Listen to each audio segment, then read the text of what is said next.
exactly. Boy, it sounds good, doesn't it? God, I want to believe. So hard. Well, I hope you do, because there's gonna be a lot of stuff. Well, I want to know what you've seen though. So you've seen this piece of metal. What else have you seen? I've seen many documents on the studies of these things, and I've seen a lot of the science associated with what the technology is and what it does.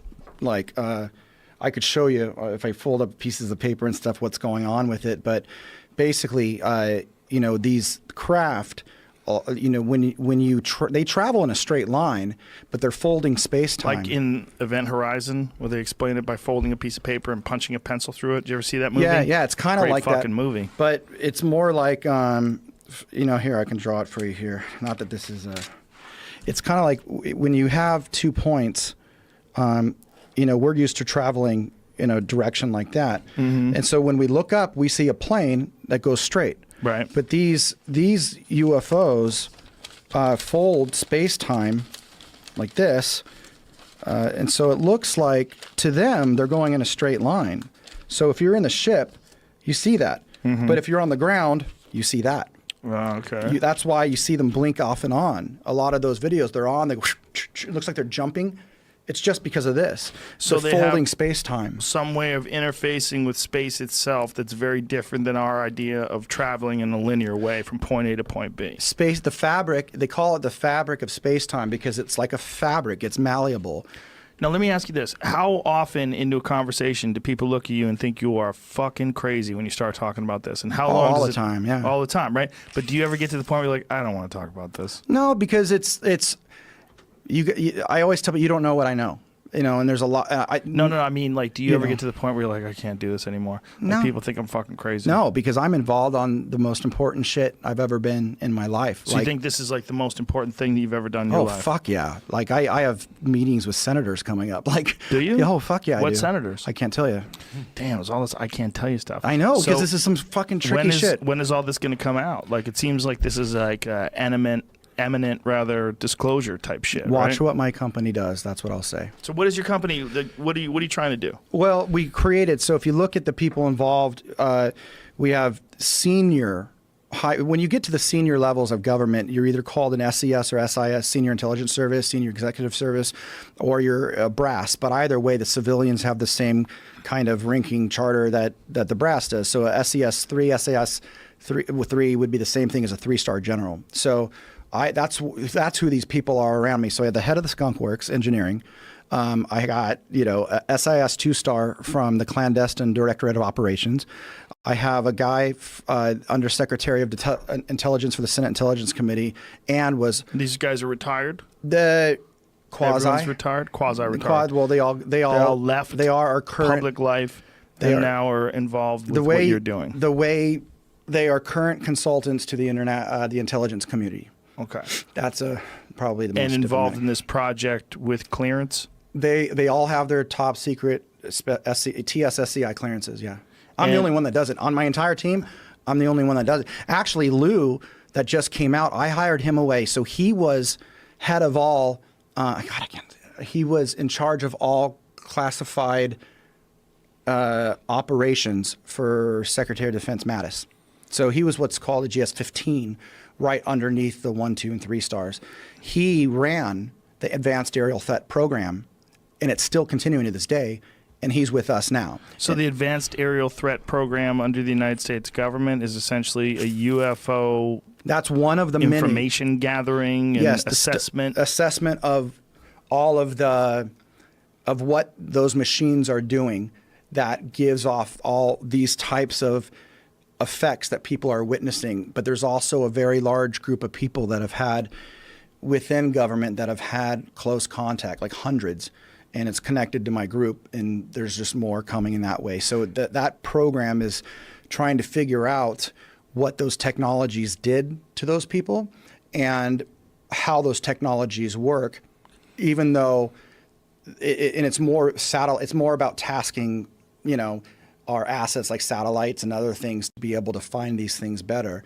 But this is different than the Secret Machines book, which is more of another thing altogether. So is there communication between the United States government and alien life forms? I personally, I mean, I don't know any of this stuff because I'm not invited to those types of meetings, but I personally wouldn't doubt it. Yeah. You wouldn't doubt it, but they've never alluded to it or discussed it with you in any way? Not this group of people, no. Is there any speculation as to what they're doing? Resource extraction. Resource extraction, like minerals, empire building. Life, I tell people sperm, eggs. I think it's cheese. I think it's tacos. They're here I for think water. they're here for the same reason I am. But I tell people like a good way to look at this is like look at Syria, and Syria's in chaos because the United States and Russia are having a proxy war there. Mm-hmm. Now look at the Earth. It's the exact same thing. Different races are coming here. And they're trying to win and against each other. So there's more than one race. Yeah. How many this different universe we're talking about. Right. But there's a bunch of different creatures, and they all have the same sort of technology. Yeah, and some are very human. Some look just like you and I. Really? Absolutely, yeah. Now, is there any sort of speculation as to why life forms from other planets, other galaxies, other solar systems, different kind of gravity, different environments, would create a life form that's exactly similar to us? Or are they imitating what we look like in order to infiltrate our world and hang with us? I think probably unknowingly. I think all the above. I mean, look, if you look at like Syria, are you just going to say it's only Russia and America there? No, China's probably there. France is probably there. Mm-hmm. You know, I personally think the little aliens with the big black eyes, those are androids. They're biological robots. They're just programmed. There's no different than us cloning sheep. They just clone a being that can travel through space because space is very big. Or some sort of an artificial intelligence thing that doesn't have AI. a life form, right? I've heard that idea before, and it kind of makes sense a little bit, right? I mean, if you're a living thing and you're traveling through space, obviously you have biological limitations in terms of the need for oxygen and gravitational interactions and all these different things. Well, one of the scary hallmarks of those ones, the rumor is it in the back of their head is a transmitter. So you got to wonder where it's sending shit. But at the same time, you know, I can tell you that when you look at the Bible, the angels and the demons of the Bible would be the humans and the androids that I just told you about. So you think the grays are the androids, right? Yeah. And so you think they're like some sort of devil? No. I just think that that's how we characterized it because they come in, control your thoughts, control your body, take you. Us in the middle of the night. Yeah. Demons, you know. So do you think these things are traveling from where? Do we have any idea? There's things that have been put out there, but I've never asked. Why would you not ask that? What the fuck? You're going to tell me star system like 483? And you know about element 115. I would want to know about Starship Enterprise coordinate 115B65 Polaris, wherever the fuck it is. Yeah, I don't know. I do know that there's connections to man, you won't even fucking believe it. I'll tell you that. You want to hear? Please. Atlantis, the sunken city? Yeah. There's a connection? There's a connection. What's the connection?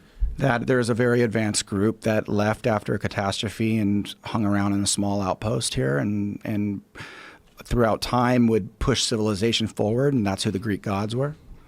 Whoa. Yep. And that's why it's very interesting on the Roswell wreckage there's Greek writing. Is there? There is. I've never seen any of the wreckage from Roswell. Have you? It's online. You see it. Type in Roswell wreckage. You can see it. Well, all I've ever seen is the dude standing in front of the bullshit, the weather balloon stuff, where they're laughing and yucking it up. Roswell wreckage, Roswell I-beam. You'll see it. And it's got these Greek markings. And the witnesses that were there did what do you call it? Where they go on oath and tell. So that actual I-beam showing the word Eleftheria, which means freedom in ancient Greek. So where is that from, Jamie? Let me tell you. Want me to? I don't know. It popped up when well, I'm going to tell you something else. So I went and met a former director of CIA and NSA. He was director of both. I won't tell you his name. And right when I sat down and told him about my book. Pull that picture up again. Look at those little hands. And right when I sat down and told him about this is a big deal. Okay, what I'm about to say. So I'm sitting with this guy. He was like, not that long ago, was director of CIA, and he went on to be director of NSA. Okay. Well, I think we can find his name. Maybe. But right when I sat down and told him about the book, you know what he says to me? What? He goes, I didn't read much science fiction as a kid, but I read a lot about Greek mythology. And looked me in the eye. I said, well, you're going to love the last page of my book then. He's all, am I? And when my book was about ready to go to pressing, I had a very important person call me up. He says, "Can you stop that pressing and maybe insert something about Greek mythology?" And I said, "I sure can." So something you got to realize is, for example, the 6th biggest defense contractor in the world, at least they used to be 6, is a company called Science Applications International Corporation, SAIC. Their headquarters are actually in San Diego. And in the front of the building, you have an obelisk coming out of a fake lake and 2 Atlantean on thrones. And they're both holding pyramids. And one says the past and one says the future. And they're 8-foot tall statues. It's fucking nuts, by the way. In SAIC, they went over to Lidos. Michael Hayden, former director of NSA and the CIA. What about it? No, that's not him. But I'm not gonna tell you if you try and find out. Look at you guys just fishing around over here. I'll say a name. You blink. Yeah. I'll show you my. No pun intended. Like what you did there. That was cute. I'll show you my dick. Like if you Oh, get wait. Yeah, there we go. if you If you come get it across right or wrong, not sure what. yeah, whatever you get, I'm gonna show you my dick. All right. Right. Well, I'm going to blow your mind with my technology end of this conversation, which I just read an article yesterday that in China, face recognition is the thing that's going to stop your fantasy of everybody just loving each other and going around. In China, with face recognition, they're able to recognize and categorize Muslims in the country. There's like this one sect of Muslim in China, and they're with all this face recognition that they're seeing, from your phone, from everything, they're starting to catalog the enemy, and they're going to be able to. The police are sharing information, and hotels and everybody, and they're all now through this network know what type of person just walked into this building and whether they're friendly or they're the enemy. And that face recognition thing could end up splitting us apart even more. Old-timey Tommy with his technological facts.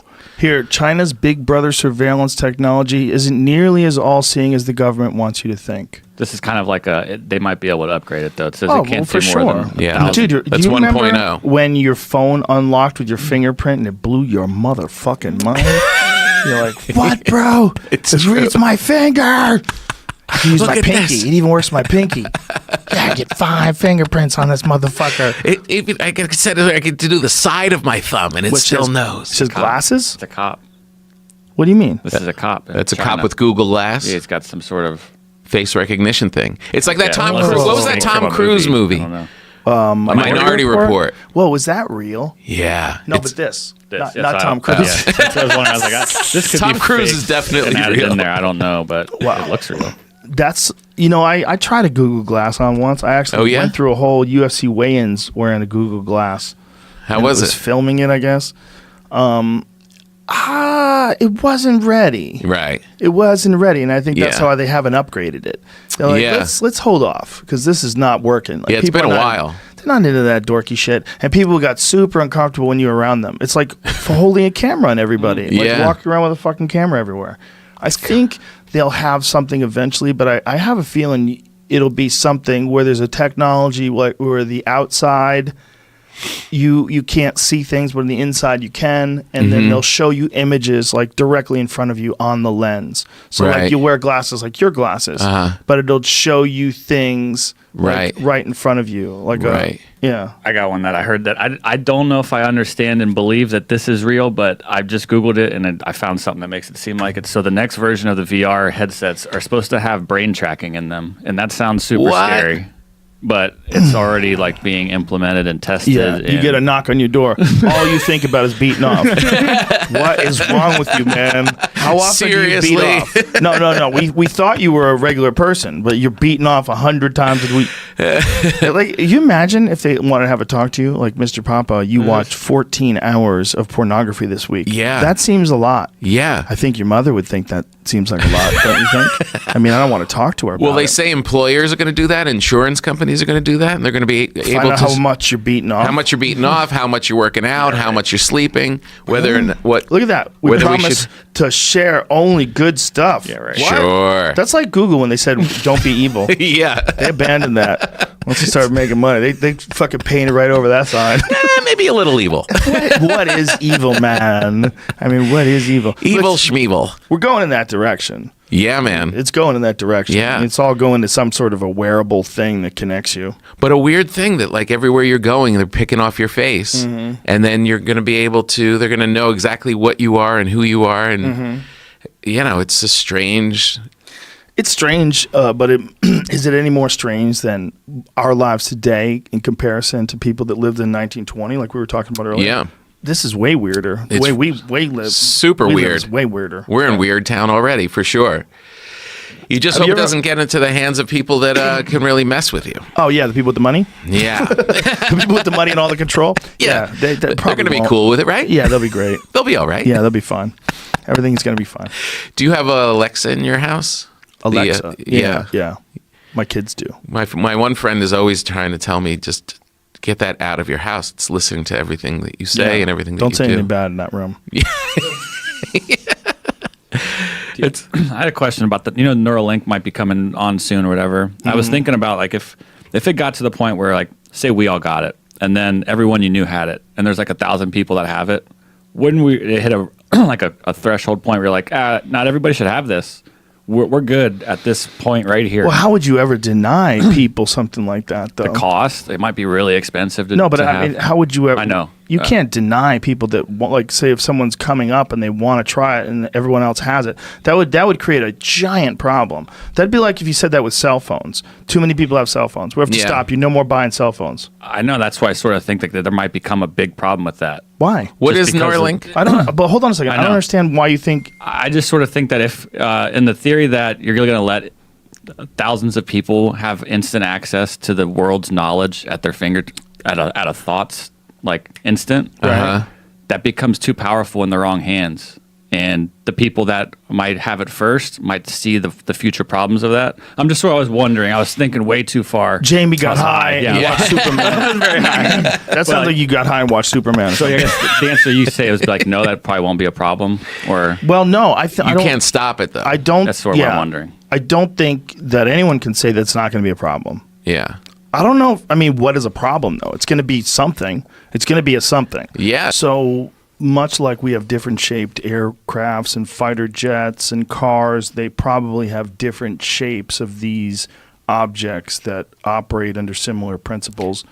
Right, but Perhaps. they all have the same power source. They all have the same power source. And we're also dealing with, if you think about the laws of technological progression, you think of Moore's law and you think of how things accelerate, you've got to think that if this civilization is who knows how many years more advanced than we are, if not even years. I mean, we're thinking about it in terms of conventional terms, right? The way we look at the world.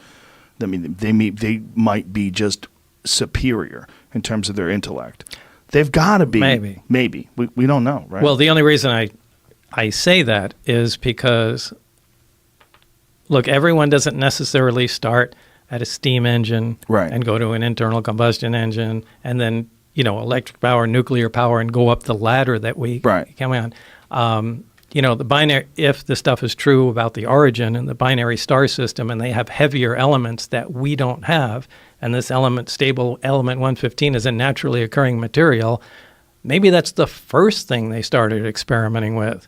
And the version of their steam engine, their first product, was something that operated like this. And actually, when they came to Earth to look around, or whatever, they were amazed at the stuff we were doing. These guys burned stuff and squirted out the back to go forward. So, who says they follow any kind of normal progression like that? My thought was, if you went back to the 1400s and then you went from 1400 to 1500, you're not going to see that much of a difference technologically. Right.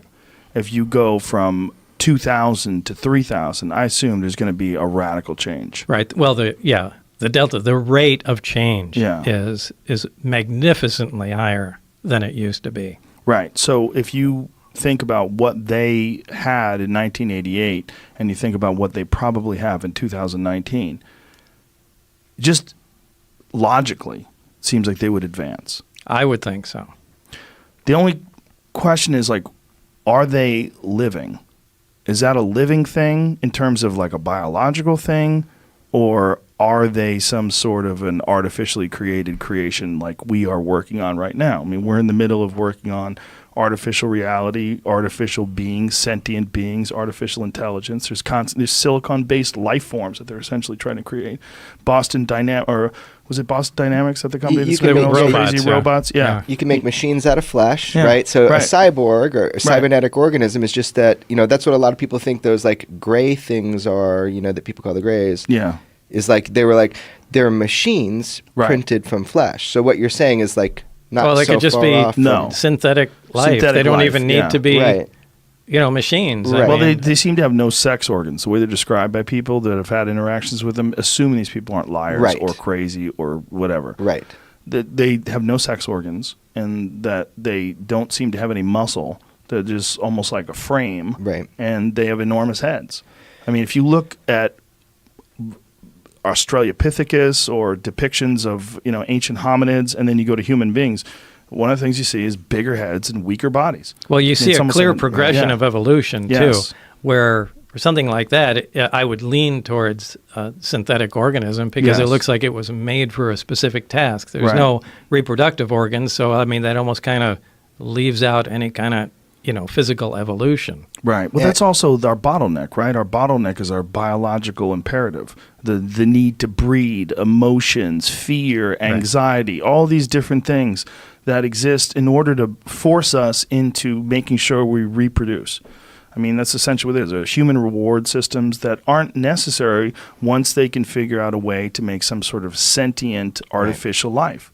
Some sort of thing that doesn't have these biological limitations that we have. By the way, these craft, all these different kinds have been reported because it was confusing. I always thought of flying saucers what I heard Bob Lazar talk about, flying saucer, right? But if you look back in history, people have always reported the weirdest shapes. Like, none of them are alike. There are the saucers, but you got cigar-shaped, you got the top hat shaped, you have orbs. Why? Maybe they're serving different purposes. They're doing different things like we'd use different tools. And I want to be clear, the reason I know that memo is real is because I spent a lot of time with Dr. Edgar Mitchell, sixth man to walk on the moon. Last guy to film him before he died, right? That's how I know. I don't want any journalists thinking I got it from anywhere else. I know because of Dr. Mitchell. And he said the same thing. Maybe these things are performing different tasks, And that's why they seem, if you think about what an alien is in terms of the sort of iconic image of an alien, like the Steven Spielberg Close Encounters of the Third Kind alien, they seem like what we'd assume a human being would eventually become. Right. And if these things are tiny, human beings are smaller than they've ever been before. They're weaker than they've ever been before. And there seems to be a trend in that direction. And this trend seems to be amplified by our technological progression. There are a lack of need for muscle strength and our lack of need for violence. And we're moving in a society to try to get away from all the things that we think are abhorrent about human beings and the terrible behaviors that we have. If we one day do give birth to some sort of an artificial being, like Marshall McLuhan's quote, "We are the sex organs of the machine world." That one day we... Okay, I'll buy that. Yeah, McLuhan was brilliant. And that quote has always been one of my favorites because, okay, what are we doing when we're constantly technologically innovating? We're constantly looking for faster cars, better computers, bigger screens, faster, more resolution, more pixels, more this, more that, higher bandwidth, 5G, 10G. Right. What are we doing? We're moving into this, if you just follow it, objectively stand back, don't attach yourself or your civilization, your culture to it, and look at what it is. We're moving 100% towards technological innovation. If you looked at this species from afar, and if you weren't a part of it, you would say, well, what does this species do? Oh, they make things. They make things better every year. Beehives are the same fucking thing that you see 10 years ago. You go by, you see a beehive, it's amazing, it's cool, but they're the same fucking thing. They figured out how to do it, they make a beehive. Right. We don't do that. We make better things. What would you constantly? And at some point, I think that technology is going to fuse with us. Yes. And we're going to become... It's already happening. Yeah. I mean, Elon Musk talked about it on my podcast, that we are cyborgs. You just carry it in your pocket. It's a phone. It answers any question you want. You can talk to it. It'll give you the answers instantaneously. It navigates you.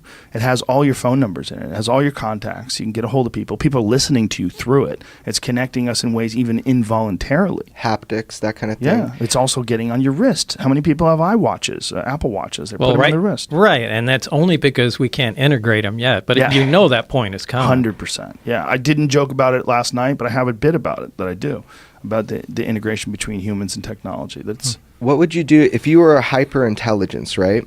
Would you do the work yourself, or would you create some cool things called like humans to do it for you? Would you create things that are cybernetic organisms to come in with machines and do it for you? If you were a hyper-intelligence that has kind of changed like you've described, you'd probably create workers, right? Well, that's a vast conspiracy theory. I'm not talking about conspiracy. But it is a kind of a conspiracy, I'm right? asking you. Well, I mean, I don't think it's necessarily that. I mean, you could look at it that way, but that is the way a conspiracy theorist would look at it. The way I would look at it is like there's obviously a progression going on, a biological progression. There's some sort of an integration with technology. There's some sort of imperative, this need for technological innovation. It's inescapable. Everyone has it. And I think it's attached to materialism in some sort of a strange way, because so many people work so hard to get new things. And like, God, that seems so illogical and preposterous, and it makes people unhappy, and depression's on the rise, but nobody seems to be able to stop it. Like, why is that? Well, maybe it's because we are the electronic caterpillars that give birth to the butterfly. Maybe that's what we're doing. That Maybe could very well be. What our job is to do is to make some sort of a cocoon, and we don't even know we're doing it while we're doing it. Do you think a caterpillar is aware? Like, hey, caterpillar, what are you doing? Man, I'm doing my thing. It's my job. I have to make a cocoon. Then I'm going to become like a butterfly. This could be a natural part of evolution. It could be. That we're just supposed to do this. Exactly. And make the jump to some sort of mechanized, right. Yeah, non-biological. Have you ever seen an orangutan that is fishing with a spear? No. They've figured out how to fish with spears. There's primatologists. Wait, without somebody showing them how to fish? No, they've imitated human beings doing it, and now they do it, but they do it independently. They're not trained orangutans. They're wild orangutans. Look at that. There's a wild orangutan. Okay, that's impressive. That's impressive. Well, there's these primatologists. I guess you would call them primatologists. That's the term. That's a great biologists. Biologists that believe that monkeys and chimps and some of the great apes are moving into the Stone Age, that they've currently entered the Stone Age. Like, they're not staying what they were 100,000 years ago or 500,000 years ago, but they're actively using tools, and they're experimenting with different ways to use those tools. And then they're making tools out of stone. They're making tools out of sticks, and they're using them. Well, this might just be what happens. This might just be what happens.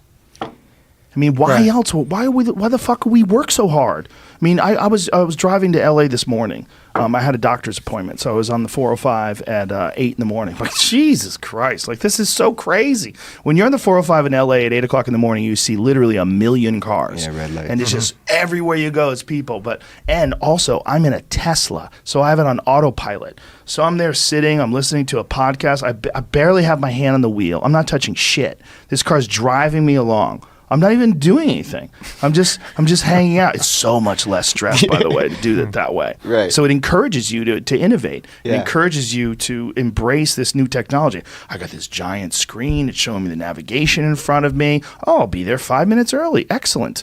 And I'm listening to a podcast wirelessly. It's Bluetooth streaming from my phone, and I pulled that podcast, which came out today, out of the fucking sky, and I'm listening to it, and I'm all comfortable in my nice little car, just driving on my way to the doctor's office. This is irresistible stuff. Yeah. It's different than your Walkman, back in the day. It is irresistible. It is irresistible. It's frighteningly irresistible. But is it frightening? I mean, if you were a monkey, right? If you were an Australopithecus, would you go, man, I don't want to fucking be a person and live in a house? That's bullshit. I like just swinging around on trees. I like running from jaguars. This is life. Guys, life is running from crocodiles. It's not living in a fucking suburban community. There's probably some that are like that. Yeah, I don't think so. I think when it comes, we're going to embrace it. We're going to embrace it the same way you embrace cell phones, the same way you embrace television. There's going to be a few holdouts. I don't even have an email address, man. There's a few and far between. Good luck with that, fuckface. Go move to the woods, Ted Kaczynski. Yeah, go live in a I was cabin. just going to throw Ted Kaczynski Oh, man. in there. Ted Kaczynski was right. This is something that I think about sometimes when I get really high. that Ted Kaczynski was a part of the Harvard LSD studies. This has been proven. Ted Kaczynski, they cooked his fucking brain when he was at Harvard. And then when he went over to Berkeley and became a professor, his goal was to make enough money so that he could implement this program and live in the woods and then write his manifesto and start killing people that were involved in propagating technology. He was expunged from the Harvard logs, by the way. This is something my friend just called me about. So there's like this private library, and they used to print people's names whenever they were part of a university, and he was one of a handful of people that were expunged from it. I want to jump back to the one thing, Joe. I want to be very careful with that word conspiracy theorist. What I was saying to you was, we terraform our Earth, right? We terraform, we change the environment, we do all this innovation. What is stopping us from thinking that that's not being done? I'm not saying it is. I'm saying what's stopping us from thinking that that's being done on a much bigger level, on a cosmic level. You mean like aliens coming down doing that to humans? Well, I'm telling you that there is something here. There's a fact. There's something. They're a craft. They're here. They're not ours. They're here. So the question is, what is that about? And I'm just looking at what we do with what you're describing with technology. Well, and I think it's much more likely that the same way we observe chimps and we observe that they are now in the Stone Age, that they're observing us, and that they're recognizing that there is a pattern, that there's steps that happen. I mean, Carl Sagan talked about the different levels of civilization, and that that if we don't get past certain levels, we're never going to reach this. Right. I mean, we're a in type this, 1 civilization. Yeah. We're going to stay at type 0. Well, yeah. we're in this warring, polluting, pillaging. We're awesome. Civilization. Humans are awesome. I mean, we're awesome in a lot of ways, But in that way, we're not. Well, yeah, we're children that have immense power that we didn't really. The other thing is you're using the immense power that other people have created, right? I mean, even when you're driving a car, you're stomping on the gas like, woo! You didn't invent the fucking engine. You didn't invent tires. There's all these things that were involved in the creation of this thing that is really outside of your grasp of understanding, but yet you have the ability to use it. Like a person with a gun, I'm just gonna bang, bang, bang people. You didn't invent a gun, so like you've without the intellect to craft and engineer and manifest these creations, you just have access to them because you have paper or you have Bitcoin or you have whatever the fuck you're using a credit card. Now you have almost no responsibility. You could just flippantly use these things, which is why we were very childlike in our actions because we haven't had to earn the responsibility. We haven't had to earn these things that we've been able to have, and you've only been able to have them because other people have innovated and spent ungodly amounts of time and effort and focus in the lab to create these things, and then they've all put them together. And then what's the reason to put them together? To profit. Well, what's the reason to profit? Well, why are you doing this? So you can buy more things. Well, what are we doing? What are we doing? We're making better things. That's what we do. That's all we do. That's all we do is make better things. Yeah. Why the fuck do we need oil? Why do we need oil? Why can't we just burn wood and stay home? Why can't we grow chickens and food in the backyard? Why can't we do it? Well, we fucking can. We certainly can. People do it. But we decide to make that almost impossible. Our preferred way of living is to stuff everyone into a very small area where no one grows anything other than weed. And this is what LA is. LA is 20 million people with hard surfaces, as many hard surfaces as you can. Boy, if you got an acre backyard in LA, holy shit, look at all that green. This is amazing. Well, no, that's the fucking earth coming through this weird sort of creation that we've put on top of the earth. But the goal is that, like New York City, there's none of it. Right? You've got Central Park, and they just got human shit. Human stacked up. No one's growing anything. And then constant work. Everyone's up early. Go, go, go. Innovate, progress, make that money so you can buy more things. And every year, hey, Apple, where's this fucking new phone? As if your phone isn't good enough. Like your phone's taking pictures and videos, and people are calling you, and you got applications that tell you which way the wind's blowing. It's not good enough. A blink of an eye, it's all gone, though, that, like 10,000 years and the Hoover Dam goes or whatever, Mount Rushmore disintegrates. So it's amazing because we have created that, and everything's trying to spring up through that. We keep it maintenance down, but we're a blink, man. Something hits. But we don't think that way. Well, you think in terms of your own life, right? You think in terms of what you want and what you need right now. We are, in many ways, this combination of this weird, primitive, ape-like thing with the ability to calculate and manipulate our world and our environment that makes us wholly unique. On top of that, with existential angst and fear. So what do you do with that? We fucking water it down with antidepressants. Give these fucking people some shit that keeps them moving. Well, they're worried about the future. They're trying to figure out what reality is. You're on a goddamn convertible spaceship spinning 1,000 miles an hour, hurling through infinity. There's no meaning to this thing. Just keep making shit. Keep making stuff. And then one day they're going to be able to hit that switch, and this life will be born out of innovation and thinking and progress and technology. And more than likely, it's probably going to be what we're seeing that these things are that you're observing. I'm not observing them, but yeah. Well, someone's observing. Are you implying that they're us? I don't think they are us, but I think they are what happens when things keep going. It's not us, just like we're not monkeys, right? I'm not a chimp. Oh, that'd be cool. They're from here, is your idea? No. That this is what happens all over the universe. Yes, right. Yeah, totally. That this is what happens. Look, here's the thing. I went to see Brian Cox's. He has this amazing live show with Robin Ince, where they have these LED screens, these huge screens with high resolution depictions of the cosmos. And one of the most mind-blowing things was he has this large-scale image of the universe, and it shows all the individual galaxies of the universe, and it just keeps moving through all these galaxies in 3 dimensions. And it's fucking incredible. But what's stunning is the relative uniformity of it, even at, you're obviously looking at an incredibly small depiction of something that's immensely large, like a galaxy of hundreds of billions of stars. You're seeing it as this little dot, but this little dot that's flying through space, surrounded by other little darts with very similarly spaced distances homogeneous all through, So I'm like, if we see uniformity in that form, in terms of like the distance between galaxies, like so many galaxies, it's so similar. They might vary slightly, and that slightly might be hundreds of millions of light years, right? But there's so much uniformity.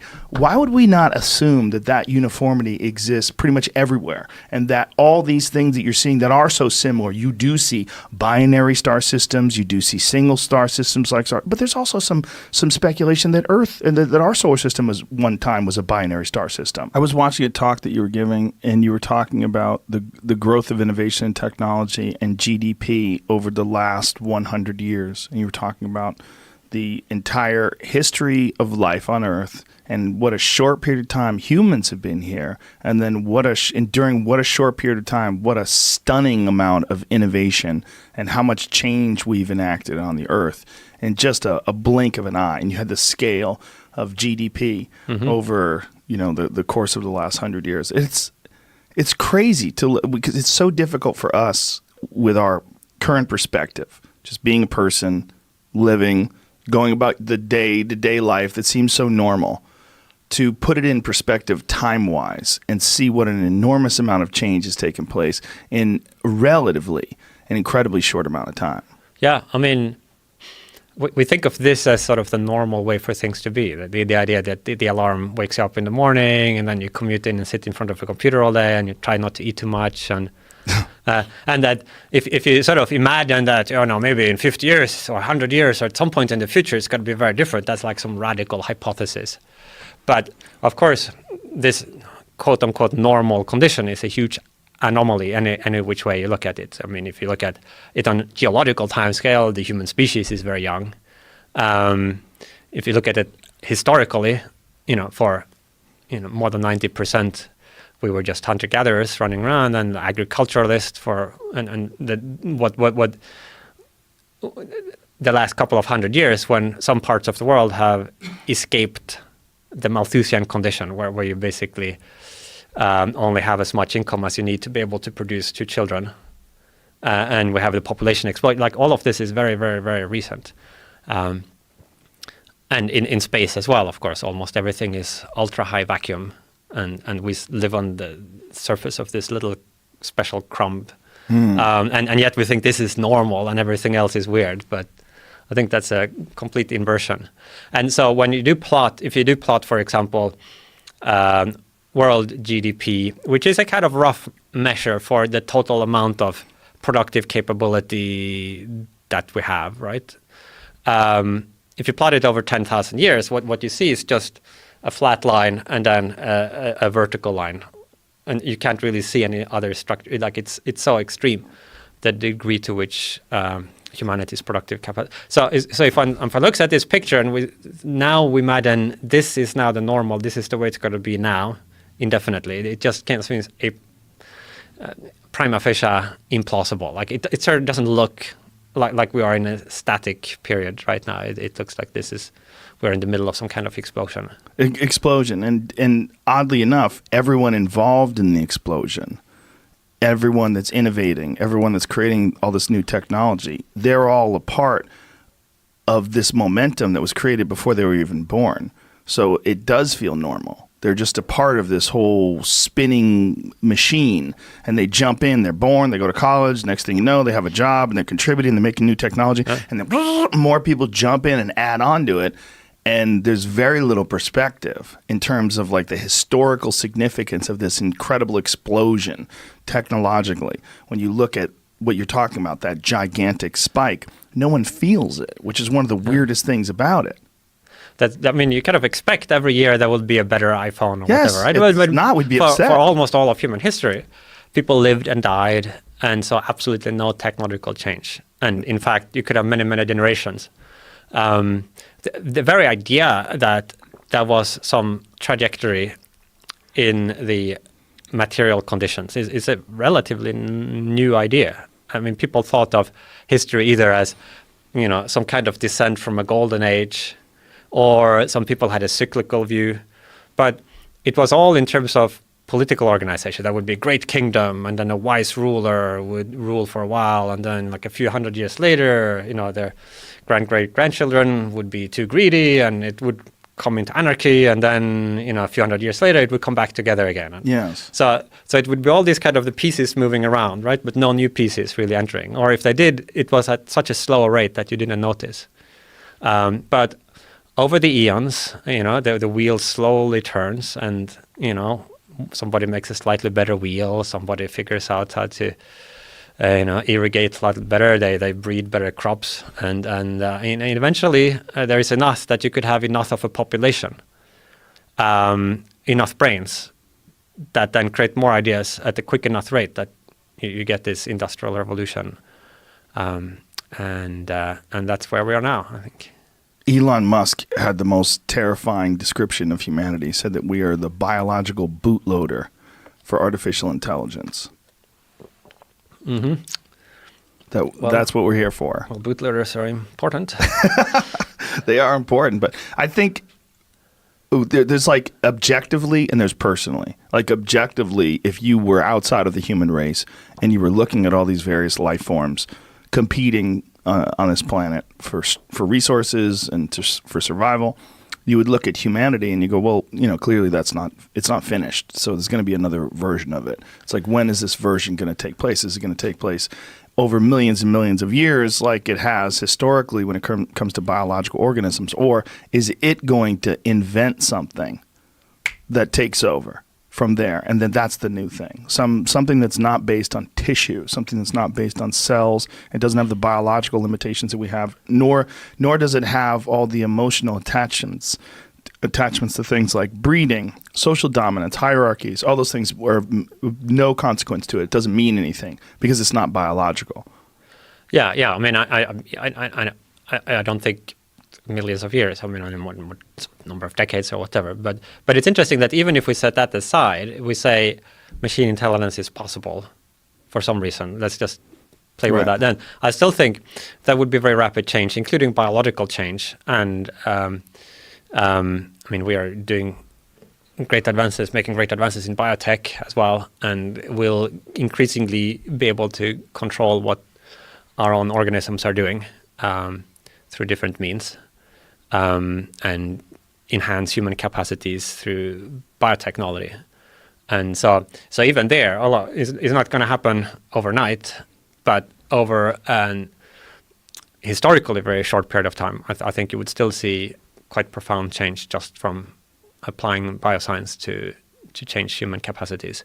Yeah, one of the technologies, or one of the things that's been discussed to sort of mitigate the dangers of artificial intelligence, is a potential merge, some sort of symbiotic relationship with technology that you hear discussed. Like, I don't know exactly how Elon's Neuralink works, but it seems like a step in that direction. There's some sort of a brain implant that interacts with an external device, and all of this increases the bandwidth for available intelligence and knowledge. Yeah, I'm sort of skeptical that will work. I mean, good that somebody tries it, but I think it's quite technically hard to improve a normal, healthy human being's say cognitive capacity or other capacities by implanting things in them, and get benefits that you couldn't equally well get by having the gadget outside of the body. So I don't need to have an implant to be able to use Google, right? Right. And there are a lot of advantages to having it external. You can kind of upgrade it very easily. You can shut it off. Hopefully you could do that even with implant. And once you start to look into the details, there's sort of these kind of demos, but then if you actually look at the papers often, you find, and then there were these side effects, and the person had headaches, or they had some deficit, and the speech, infection, like it's just, biology is messy. Yes. Maybe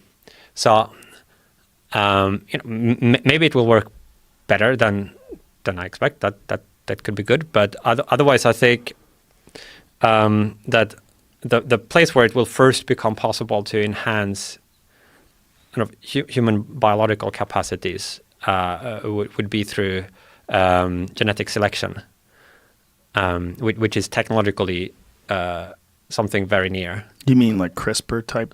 Well, so that would be editing, right? When you actually go in and change things. That also is moving. What do you mean by selection? Well, so this would just be in the context of, say, in vitro fertilization. You have usually some half dozen or dozen embryos created during this fertility procedure, which is standardly used.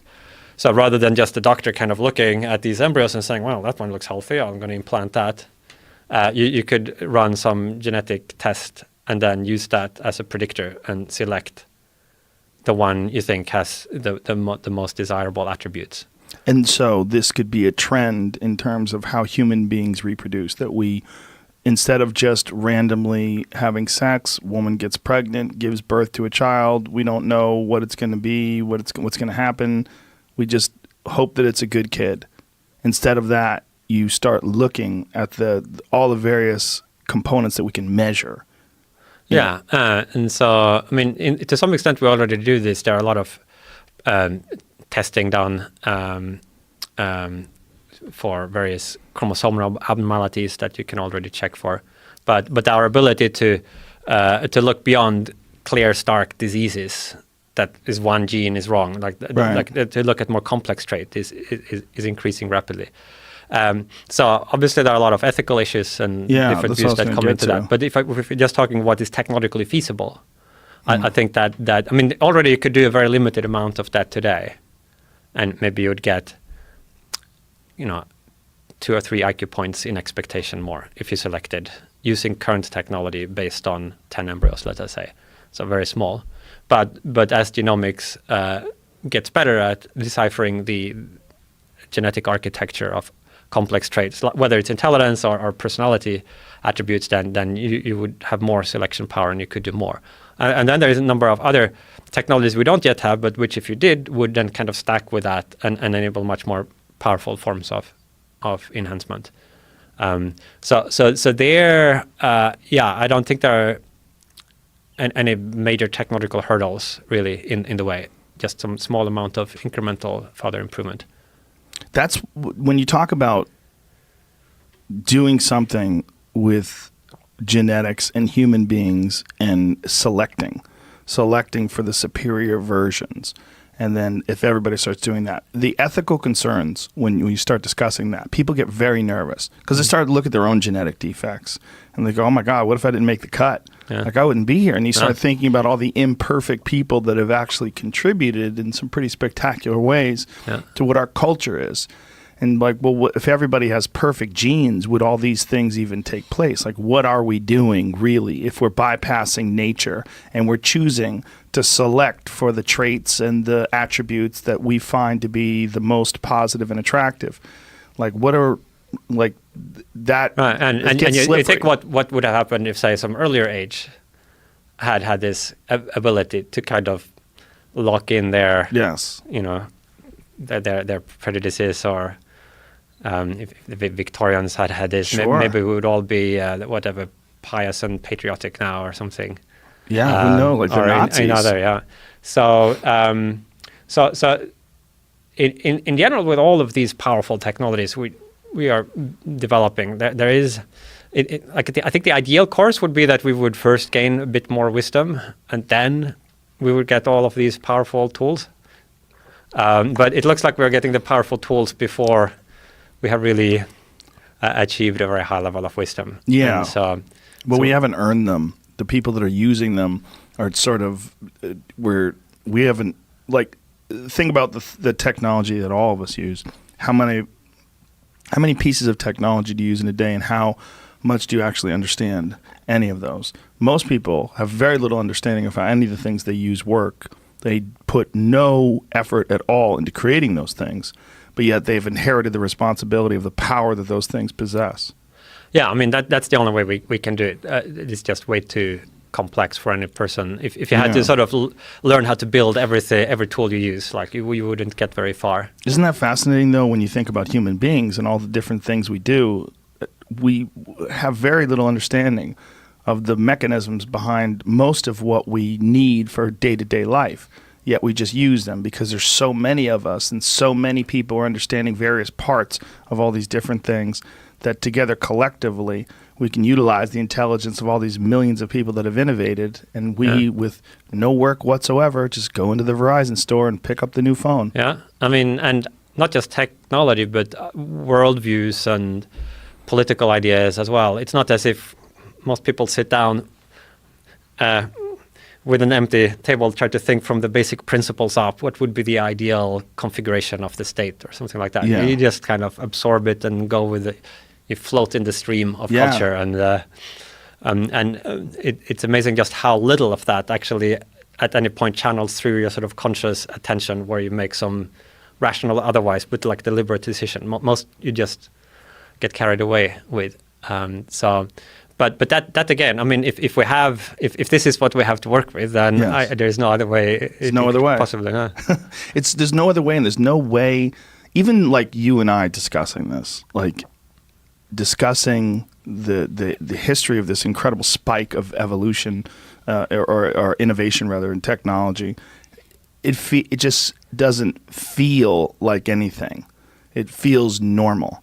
So even though we can intellectualize it, even though we can have this conversation, talk about what an incredible time we're in and how terrifying it is, that things are moving at such an incredibly rapid rate, and no one's putting the brakes on it. No one's thinking about the potential pros and cons. We're just pushing ahead. Yeah. Well, not nobody now. Not no one, I mean, there are a few small people. I've got my research group. Yes. There's actually increase. I mean, when I got interested in these things in the 90s, and it was very much a fringe activity. There was some internet mailing list, some people exchanging ideas. But since then, I mean, there's now a small set of academic research institutes and some other that are kind of actually trying to do more systematic thinking about some of these big picture topics. Did you know that horses originally evolved here in North America? No. And then they went extinct here, but then they that. reintroduced them. Really? The Europeans did, yeah. There's a guy named Dan Flores. He's got a bunch of great books, and one of them is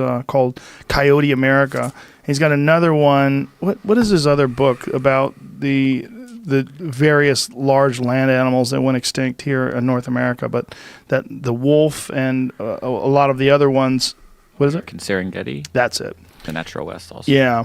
Yeah. He's fantastic. And essentially, they all went extinct. All the horses went extinct here, and then they were reintroduced by Europeans. But they had originally evolved here in North America. I didn't know that. So there's no evidence that any of the native people here really used them until Europeans came, whether it was Cortez or whoever, Cortez with the Aztecs or whoever else came across.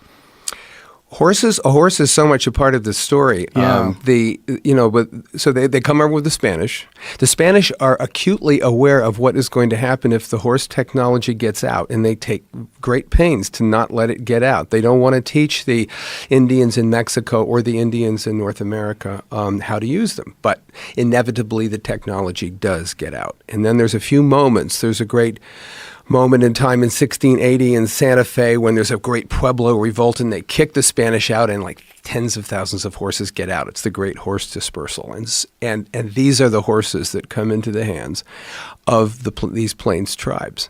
So it was in the 1600s that their power and their dominance started to assert itself? Begins. So how did the Comanches figure out how to have all these horses and how valuable that was, where some of the other tribes just hadn't kind of caught on? No one knows, and it's interesting, no one knows that because it was only seen in flashes by the Spanish through their kind of northern outposts. No one exactly knows what it was, in the heart and soul of a Comanche that could do that better than anybody else. But and in fact, Comanches, by all descriptions of the time, were not, pre-horse anyway, graceful people. They were kind of short and kind of, bow-legged, and they weren't especially graceful, and they didn't look like perhaps you would think of the northern Sioux Indians or the Nickel. I mean, that kind of tall and with the bone structure. That wasn't the Comanches. And then they got on a horse, and then everything changed. And even though the Apaches were the first ones to actually get that technology from the Spanish, and they raised havoc with it, but the tribe that got it the best and the most were the Comanches. They were the tribe that actually ended up supplying horses to a lot of the northern plains tribes that we just talked about. And what they did once they had this incredible mastery of the horse and this ability to hunt like they never had and fight like they never had, they did what you would, I guess, expect the great new power in the plains. And the plains are a big place, by the way. I mean, the great new power in the plains is going to challenge for the greatest food source out in mid-America, and that was the buffalo herds, and they were in the southern plains. So the Comanches, over a period of 150 years of sustained combat, moved south from the Wind River Mountains of Wyoming, essentially into this 250,000 square mile empire. Think of kind of headquartered in the Texas Panhandle, which is where the buffalo were. And this tribe, they were known for being buffalo hunters, and they were also known, they weren't really like making artwork or doing a lot of the things that we sort of associate with other Native American tribes. They were mostly just hunting and raiding. And the things that we all would associate with Native Americans, this wonderful abilities in dance and music, complex religion, and complex religious social structures to go along with it, and all these different things, music and dance and all these things. The Comanches, by the time that the kind of Anglo-Europeans run into them, they are a stripped-down culture that looks more like Sparta. And one of the reasons they are is because they've been fighting this long war, primarily against the Apaches, but against other tribes, over decades. And during that time, as they became ascendant militarily, they became less interested in those things. They became interested in war conveyed status, right? War conveyed numbers of ponies and status and the thing. And so, yes, they were a stripped-down war culture. I guess to whatever extent we know or something about Sparta, it would remind you of Sparta. That's what's so interesting about it is it's such a unique tribe, just a very unique branch of Native Americans that was specifically like this. They made war and they conquered. And when you think about what they got themselves finally, it's about, I said 250,000 square miles. This probably doesn't mean anything, but think of West Texas, western Oklahoma, western Kansas, eastern Colorado, and eastern New Mexico. Gigantic chunks of that was theirs. And when you think also of the numbers of them that were there when say the Anglo-Europeans and the Americans came through in the 1830s, there was probably 25 or 30,000 of them out there, of which 5,000 or 6,000 warriors. Now, I don't know what 5,000 or 6,000 suggests to you, but it suggests to me like the third baseline at Yankee Stadium or something. It's not very many people, occupying this gigantic area that that became, as I was saying earlier, determinant of everything that happened around it. Yeah. It's cool. It's fun. I like where the movies is at right now. I am worried that people are eventually going to all be living in some sort of a VR world. Yeah, I mean, I feel like it's designed to move that way. Yeah. Like, you know what I'm saying? Like, you give people something and they're going to use it. Yep.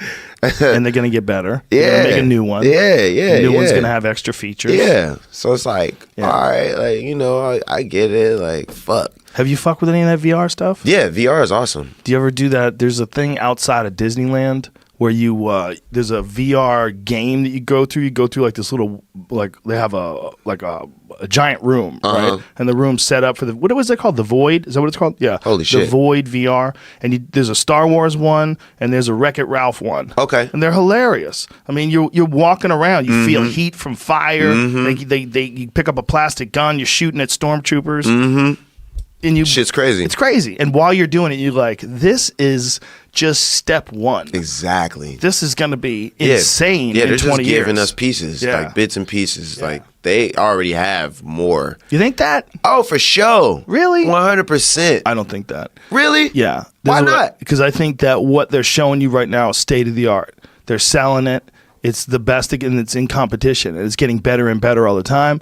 But That's a good way to look at it because they put it at my fault. I mean, no worries, man. Yeah, I just think these people are very competitive. Yeah. The money is in getting the best shit out the quickest. Okay. And they're all competing with each other. So they're putting out like the bootleg version and letting somebody smarter test it, work it, and make the better version, and they'll come back and do that later. Well, that definitely happens too.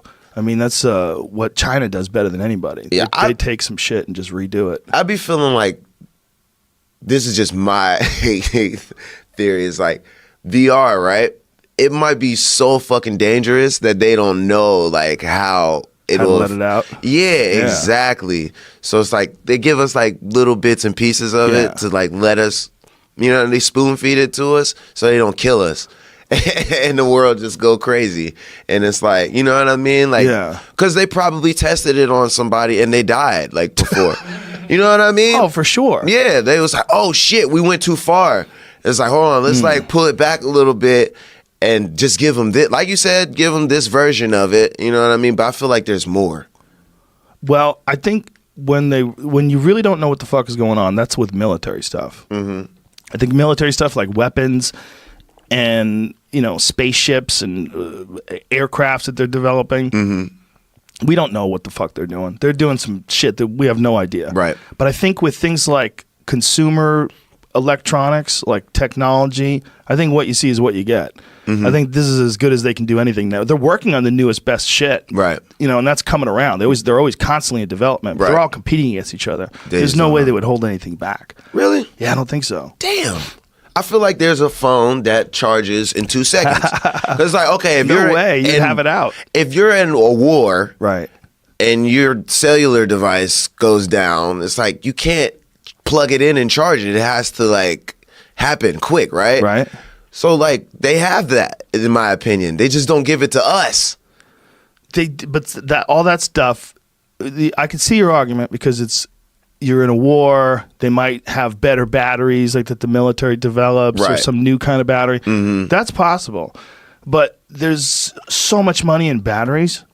Like there's so much money. If they had a better way of doing it, Right. like if Samsung came out with a phone Right. that charged 100% in 30 seconds, and Apple would have to figure out how to compete with that. Right. They would have that out. Right. They wouldn't hold on to that. I think No one would hold on to that because that would just dominate the too powerful, market. right?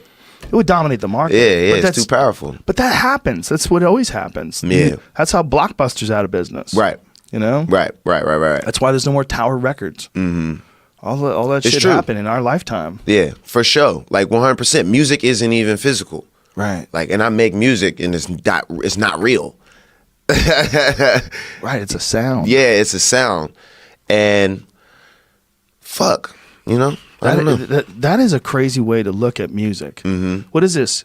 The R17 Pro, which is the company's latest, is the fastest charging smartphone in the world. It advertises that 35 minutes is all it takes to entirely fill up a dead battery. That was 7 months ago, so So it's probably faster they now. got something like that for sure. 35 minutes. So what do you think they can do like for a full battery? I would say that there's probably 100 cell phones out there that can charge in 5 minutes. There's not a million because they can't source that much. Wait a minute, charge more than this can? Like I would say like there's a military phone that they might have 100 of them passed around the military, but it's not mass produced. And it can charge up in 5 minutes? Sure. For sure. If this can do 35 minutes, you two should get 7 times faster is easy. You guys are all conspiratorial on electronics. That's not that big. It's just, I mean, to me, that's normal. That's a big leap. To me, that shit is normal. This is energy that we're talking about, right? Right. Bro, like, cars still move off of gas. Like, that's shit is like the Stone Age, bro. Like, shit's going electric. You know what I'm saying? Like, that's on some spaceship shit. So at the end of the day, like, they have this shit. They just can't give it to you because they're killing people testing it. It's like it's like food, you know what I mean? Like they have to approve this shit before it comes out. But they have a car that goes, it just crashed into the wall, you know what I mean? And somebody died in it, and they're like, whoa, we can't put this on the streets yet. It's like all of that shit, energy, really? Yeah. Like, well, you think they have a car that's so fast they can't put it on the street? They have. I just feel like transportation in general, you know what I mean? Yeah. Communication, transportation, technology, the way we hear music, the way that we view things and shit like that. Our whole experience, technology, whatever the fucking word is, we're being spoon-fed. FaceTime, you know what I'm saying? It was like you used to have the service to FaceTime. Right. Now everybody can FaceTime, you know what I mean? It's like, people don't even call each other no more. They just FaceTime. So we feel like, oh man, we came up. This was blah, blah, blah. Like we feel good about that. We feel excellent about it. But there's more. I feel like that's just me. I just feel like they're just sitting on it. You know what I mean? They're waiting to give it to us. I don't think companies have any reason to do that. Yeah. The only reason to do that would be to get rid of the stock of the stuff that they're already selling. That'd be the only reason. Because sometimes when companies announce a new product's coming, people stop buying the old product. Like Corvette is having a problem with that right now. Okay. Because the Corvette, excuse me, they got this car, the ZR1. You seen that thing? Yep. It's a demon. It's ridiculous that you could go to a store and buy a car that has that much horsepower. But a lot of people don't want to buy them because then there's a new Corvette coming out in like a year. Right. That's a mid-engine, total new design. They don't want to be stuck with the old one. Got you. People get weird. Yeah, that's true. So in that sense, they might be holding out on what they're about to be able to do. But like we saw with that foldable phone that Samsung tried to come out with, and then they had to take it back because it was so defective. So many of them were breaking. It was a giant embarrassment, and they pulled the whole thing. Right. And now they're trying to rework it and figure out what to do with it. That's like, if a company has something like that happen, and that's the number 2 smartphone company in the world. Oh, they're number 1, right? Samsung's number 1. Huawei's number 2, Apple's number 3. That's the number 1 cell phone manufacturer in the world, and they got that kind of a fuck up. There's no way. They're not holding back anything. I don't think so. I think they're trying to sell the best shit they have right now, and then they're in development with the next level shit right now. But as far as like what they can bring to market, what they have is what they bring to market. I think like those on-screen fingerprint sensors, they didn't used to be able to do that. Now they can. You just touch the glass and it reads it. All that shit is like, they're just trying to get it dialed in to the point where they could sell it to enough people and it doesn't break. Like that stupid folding. Did you see that folding screen? Yeah, it's like a fucking, it was a regular phone, but it folded though. Yeah. And then it would fold open to like an iPad. To an iPad, yeah, that shit's stupid. But that thing kept breaking. Okay. And, when it came out, everybody's like, holy shit, this is the future. The glass bends. I think there's like you said, there's like the people who just freak out about whatever's new, right? Right. And then there's like shit that really moves you know what I'm saying? Like really changes shit. You know what I mean? For sure. And there's a huge difference between those. Like you got the people who just want the new shit, and then you got motherfuckers who's actually like doing shit that changes things forever. Like streaming changed music forever. You know what I'm saying? So it's like mini discs and all of that other stupid shit that people were trying to do to change music. It didn't work. You know what I mean? And it didn't exist. So it's like the one thing that stands out and changes things forever. That's what motherfuckers remember. I don't know if they're holding it or not. It is what it is, but like there's some smart motherfuckers who designed this shit for us. You know what I'm saying? Yeah. And at the end of the day, like, you got people who just consume it and they're just like, oh man, I'm here for whatever. Like, you know what I mean? And then I feel like there's a lot of people who understand it and know how to play off of, you know what I mean, those people's emotions. And then that's where you get like, you know what I mean? What we have now.